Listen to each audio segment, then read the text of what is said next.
Welcome to The Heart of the Matter, an Our Place podcast, where we look at the issues surrounding homelessness, addiction, and mental health on the streets of Greater Victoria. Hello, I'm Steven Seltzer, Manager of Community and Corporate Partnerships for Our Place, and I'm pleased to welcome Brian Cox, Our Place's Kitchen Manager, to today's Heart of the Matter podcast. Our Place serves about 1,200 nutritious meals, actually more than that now, each day, and Brian makes all that happen. Welcome, Brian. Thanks for having me, Steve. Awesome.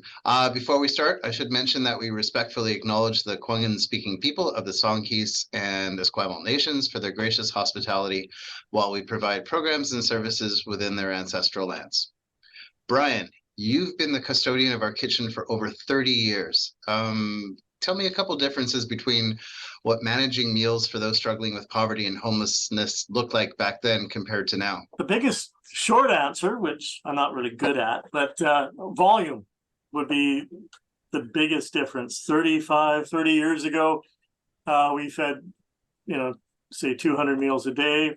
We had sort of a home stove and a little pot on the stove and a couple home fridges, and we relied heavily on the donations, which was an interesting aspect of things that really taught a lot of faith in the process. So a lot of times the meal for the day arrived during the day. It arrived that day for the meal, sort of thing. So we didn't store up a lot of stuff. We didn't have a lot of storage.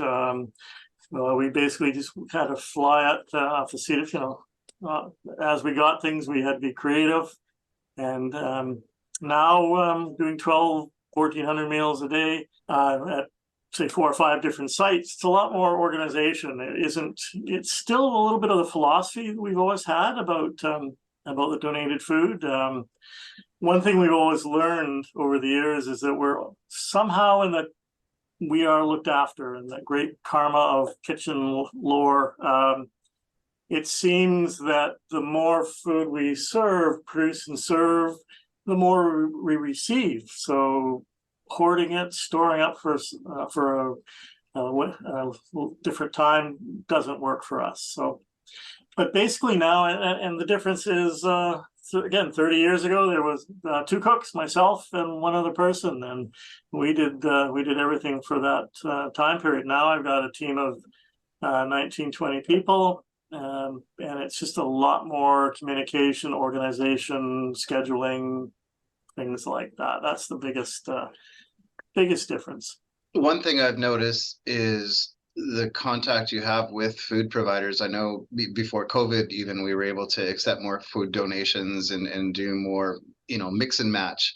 Whereas now we have to be a lot more careful about where our food is coming from. So absolutely working with suppliers to find best deals possible, that seems to be one of their biggest priorities now. Exactly. And I've got some really great relationships over the years with a lot of our suppliers and wholesalers. If there's things that are on sale, there's sometimes during COVID, a lot of, restaurants, a lot went out of business. They had a contract with a lot of our larger suppliers for this certain product. And all of a sudden they were gone and nobody else was using those products. So they had all this food taking up space in their fridges and refrigerators and their freezers, and they wanted to move it. So they produced like a little hot sheet of, must move kind of sheet. And I had salespeople knocking at our doors saying, hey, could you possibly use this product or that product? And we at half price, and that really helps us out. So, but it's all about relationships with the wholesalers, with our local farmers, things like that. It's just been a really rewarding experience over the years. Right. Now, recently we held our major fundraiser related to food, Hungry Hearts. We raised about over $200,000, which is pretty amazing. But with the rising cost of food, you basically told us that we need to raise $175,000 this year just for protein. We reached our goal, but are you more concerned than ever with the high cost of food that we can keep meals going out for anyone in need? Most definitely. Just the other day, if you remember, I sent you a photocopy of the weekly commodity report that we received from our local suppliers, and it just seems over specifically the last 5, 6, 7 years, Food's been going up 10, 15, 20% annually. Rising food costs is a huge concern for us. It's making us be more creative. I've got a great team of people that love the challenge, and a lot of great volunteers that help out as well. So, but yeah, it is a concern. We look at things, and we have to be very flexible with our menu. We resort to a lot of lots of lentils and stews and legumes and things like that, which are a little bit on the cheaper side of food, and to fill up space for us. So we have to be very creative with what we're doing. But things like the Hungry Hearts and the shot in the arm that it provided will go a long way to help us. Now, you mentioned some of the staff you've worked with, and you've seen a lot of characters over the 30 plus years, both your teams and also the people who come in for meals. You must have some pretty interesting stories of people who have come through the doors on either side. A lot of people we deal with are going through addictions and mental health. It's always been that way. And just some of the interesting folks and what mental health means to people. Fascinating little story. I went home around the Commonwealth Games. There was a news article going out about sort of a rent eviction kind of thing, and there was a local minister from a church who was speaking out against that, and he was scheduled to meet with Check Six. Well, I should probably say the news company, but within a local news company to talk about it. And the news team showed up at his church and were setting up their camera, and they were just doing some background shots and getting ready. And one of our diners, one of our clients, walked up and said, "Hi, what are you doing in front of my church?" And so they asked, "Well, gee, are you Reverend so-and-so?" And he said, "Oh, yes, I am." And so he then went and gave him a 20-minute interview on the evening news about the issue of the day. And so when I went home that day and I turned on the news, and hey, there's so-and-so talking to the news team, pretending to be pretending to be a local minister. So that was kind of, just lots of different things like that. I had a fellow show up at our back door once, pulling a rather large tree branch behind him, and kind of asked him, "Hey, could come in for a meal, but please leave your tree branch outside." And why pulling a tree branch behind you? And he had seen as a child some old Western movies where, to cover their tracks, they would drag a branch behind the horse to people couldn't see. So he was really paranoid, and he was really afraid the RCMP were following him for some reason, and they were after him. So he was covering his tracks. So, but just lots of just interesting things like that. People and how people interact with each other. There's a lot of sensitivities. Like, I imagine when you're hiring people for the kitchen, and this goes throughout our places, you're really looking for people who can relate to others who are struggling, who Sure. We need to understand that people are going through some things that we may never understand in our lifetimes and so on. But what kind of information and advice do you give to people that you're looking to hire, or through their training? Well, it's very true, and even with our volunteers, and most of our volunteers come to us in a sense that they're somewhere in their lives, their families have been in touch with mental health or addiction, so they're trying to give back. And a lot of staff that we've hired, same sort of thing. They've experienced it, or they've sensed it themselves, or been around it, people in their family. But just as far as advice goes, that we're trying to create an atmosphere of inclusion, of fun. You can taste sort of the fun in our meals, the love in our meals, sort of thing. So we want people to come in and have a meal and see people enjoying themselves, the fresh faces of the volunteers, or the smiles they get when they come in, their welcoming smiles, and so they feel at home.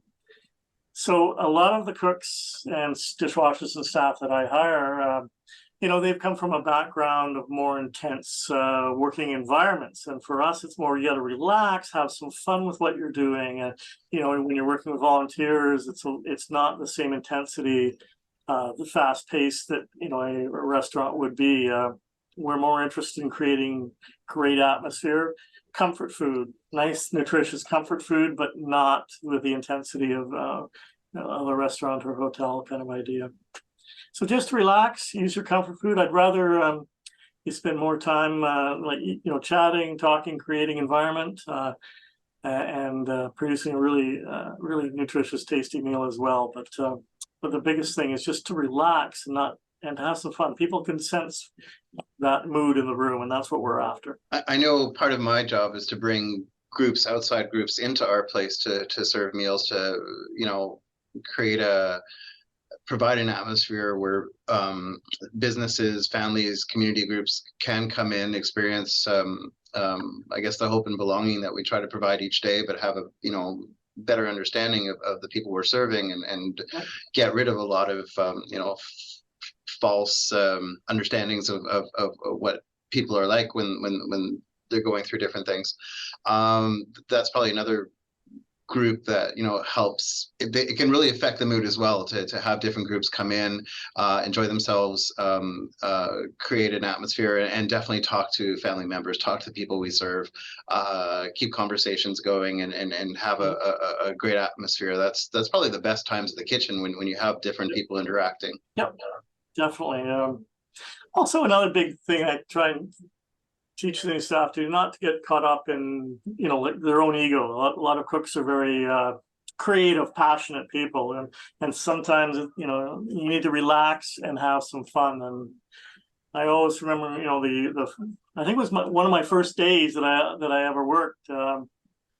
I came in, and you have to remember the type of soup. It was a cream of celery soup that I made that day for lunch, and a very drunk fellow came in for lunch. He loved the soup. He came up for 5 or 6 bowls. He just, every time he came up, he went on and on about what a fantastic meal it was, what the best soup he ever had. My head started to swell, and then it just turned out he finished, and he was leaving the building, and I was walking behind him, and the supervisor stepped out of his office and said hello to him, and how was lunch today? And the guy said, "Oh, that was the best cream of mushroom I ever had." And right away, my head, like a balloon, deflated, kind of idea. And so at that point, I realized, it doesn't matter so much if it was great, cream of celery soup. It's what he needed at that moment. He was hungry, he was cold, and he had a full tummy of warm, nutritious stuff. And that's all that really mattered. So, yeah. We have different special experiences that happen during the year. Like I know at Christmas, the Dodd family sponsors meals, and Thanksgiving. We have Culsa Aid that comes in once a month and prepares, I think, is it still samosas and other dishes?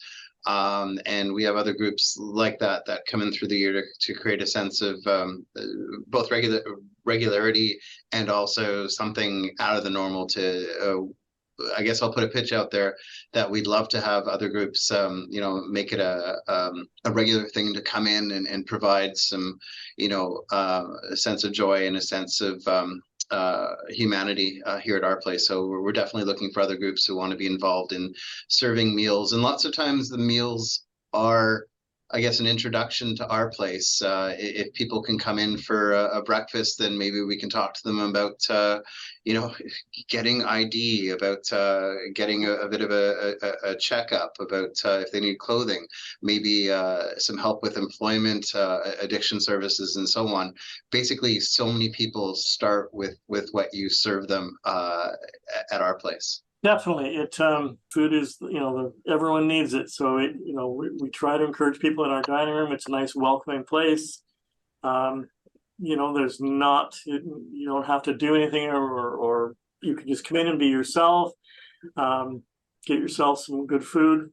People don't usually make great decisions on an empty stomach, so at least it's a really good place to start.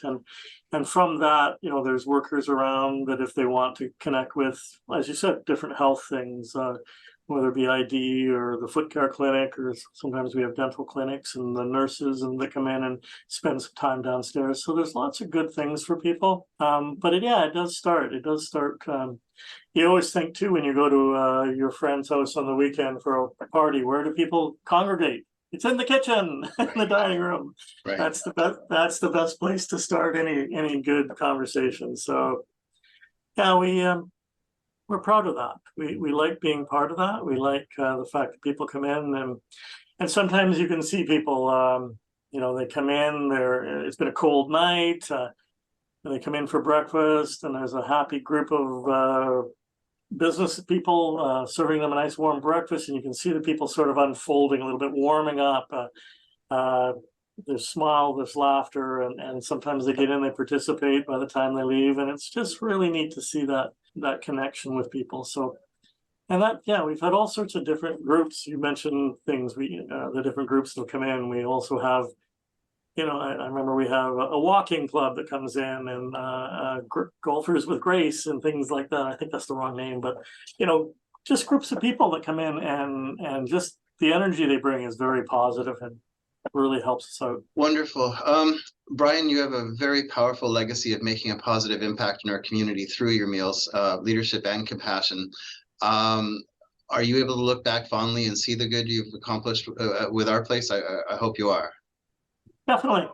I wish I would see more of it. But I'll leave you with just one of my favorite stories. Well, I got two of them. I got lots of them, but for a couple for now. I was walking, my wife and I were walking our dog along the harbor of the Songhees development, and a man came out of one of the big condominium towers walking his dog, and I looked over and I recognized him, but I didn't want to embarrass him because I had been feeding him for a while, so I just walked along, and he made a beeline over to me, and he wanted to thank me and the organization for looking after him. He had been using our services for over 10 years. He had a health crisis. He lost his wife and family and business, everything. And he drank. So he was drunk for 8 or 9 years. And we fed him every day. We kept him afloat. And then one day he decided that was enough. He quit drinking. He got back into society. He had remarried. He was now living up very high in one of those nice condominiums. He was doing a hobby that he'd loved all his life. He had remarried, and he was happy and healthy. But there was a 10-year period where he was not, and it was really nice to see the fact that we were able to support him during that time and keep him afloat. That was a very emotional time. No doubt. You're seeing people sometimes at their lowest point, and not everyone's a success story, absolutely, but you've been able to see people come out of the other end lots of times, if you've seen them, from when they first needed help to hopefully when new paths are open. So that's the wonderful part. It is, and I wish we could see more often, but we hear tales too with our housing programs that there's so many people that are getting they start off with they've been unhoused for a while. They go through our systems and our accommodations, and eventually they get back out to doing their own thing. I was at a local grocery store late one night getting some groceries, and one of the cashiers was one of our sort of a success story. She had gone through a lot of our programs, so it is, you run into it quite often where the people do get back into what they need, and it's a really good feeling that you were in some way part of it, humbly of course, but and maybe you were just something, and sometimes you never know. Sometimes it's just a smile or an encouraging word, or a nice hearty sandwich. Of course, that's my end, but you never know what impact you're going to have in someone's life. Well, you've impacted all of ours at our place, so thank you. Brian Cox, we're so appreciative of you joining us for our Heart of the Matter podcast today. Thank you very much, Steven. You've been listening to the Heart of the Matter podcast. For more information about our place and the vital programs and services provided to the Greater Victoria community, please go to www.ourplacesociety.com. Our Place is a registered BC charity. You can donate by visiting the website or by calling 250-940-5060. Help us to bring hope and belonging to those in need.